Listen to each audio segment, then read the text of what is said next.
पिछले कुछ दिनों में दाल के दामों में लगातार बढ़ोतरी होने के बाद सरकार एक्शन में दिख रही है और दालों का पर्याप्त स्टॉक होने के बावजूद कीमतों में बढ़ोतरी के बाद सरकार ने जमाखोरों के खिलाफ एक्शन तेज कर दिया है।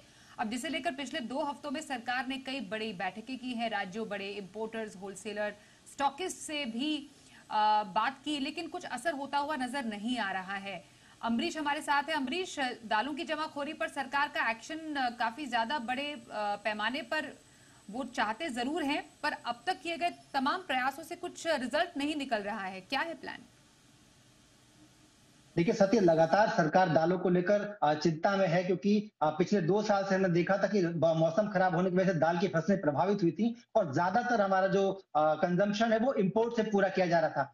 सरकार का यही कहना है कि इंपोर्ट का स्टॉक पूरा है, बाजार में उपलब्धता पूरी है, लेकिन दाम लगातार बढ़ रहे हैं। ऐसे में ये जरूर है कि कहीं ना कहीं कोई जमाखोरी या कालाबाजारी कर रहा है। मौसम, डिमांड या इस तरह की चीजों को लेकर कुछ ऐसे लोग हैं जो कि इसका फायदा उठाना चाहते हैं। लिहाजा सरकार ने 15 अप्रैल तक सभी स्टॉकिस्ट, मिलर्स, होलसेलर, यहाँ तक कि बड़े वेयर हाउसेज से स्टॉक डिक्लेरेशन मांगा था। अब सरकार का अगला कदम ये कि वो जो स्टॉक डिक्लेयर किया गया था उसका मिलान, कस्टम से कितना इंपोर्ट आया था, बाजार में क्या अवेलेबल है और डिक्लेरेशन क्या है, इसका मिलान। इसके साथ साथ राज्यों से कहा गया है कि वो इसकी जांच करेंगे अपने तरफ से। केंद्र सरकार का जो प्लान है वो ये है कि केंद्र सरकार ने अलग अलग टीमें बनाई हैं जो कि स्पेशलाइज है इन सारे डेटा के साथ। इसके साथ इसके अलावा कुछ और इक्विपमेंट्स उनके पास है जो कि ये चेक कर सकते हैं कि किस तरह से जमाखोरी हो रही है।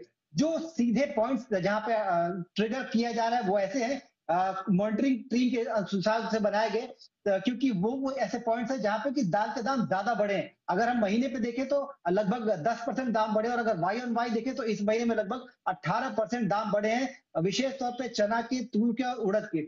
सरकार इसीलिए इन टीमों को उन प्रदेशों में भेज रही है, जैसे कि मध्य प्रदेश, गुजरात, महाराष्ट्र। इसके अलावा 5 और प्रांत हैं जहां पे कि ये टीमें जाएंगी और ये देखेंगी कि आखिर क्या वजह है कि उन विशेष जगहों पर ही डिमांड ज्यादा आ रही है या फिर दाम ज्यादा बढ़ रहे हैं। क्योंकि अगर हम बाकी चीजों को देखें तो ना मौसम में कोई ऐसा बदलाव दिखा है, स्टॉक में ना कोई ऐसा बड़ा बदलाव दिखा है, यहाँ तक कि डिमांड भी इस तरह की नहीं है कि कीमतें अचानक इस तरह से बढ़े। तो ऐसे में बढ़ने के पीछे साफ तौर पे कालाबाजारी सरकार को समझ में आ रही है, और उसी कालाबाजारी और जमाखोरी पर नकेल के लिए सरकार ने ये जो है कार्यक्रम पूरा तय किया है। अगले 25 दिन तक औचक निरीक्षण इस तरह के वेयर हाउसेज का, स्टॉकिस्ट का, मिलर्स का किया जाएगा, और उसके बाद जो एसेंशियल कमोडिटीज एक्ट है उसके अनुसार कार्रवाई की जाएगी। फिलहाल सरकार को यह उम्मीद है कि इस कार्रवाई के पहले चरण के साथ ही दाल का स्टॉक जो है बाजार में आना शुरू हो जाएगा, और ऐसे में आम लोगों को अफोर्डेबिलिटी और अवेलेबिलिटी दोनों ही बरकरार रखी जा सकती है।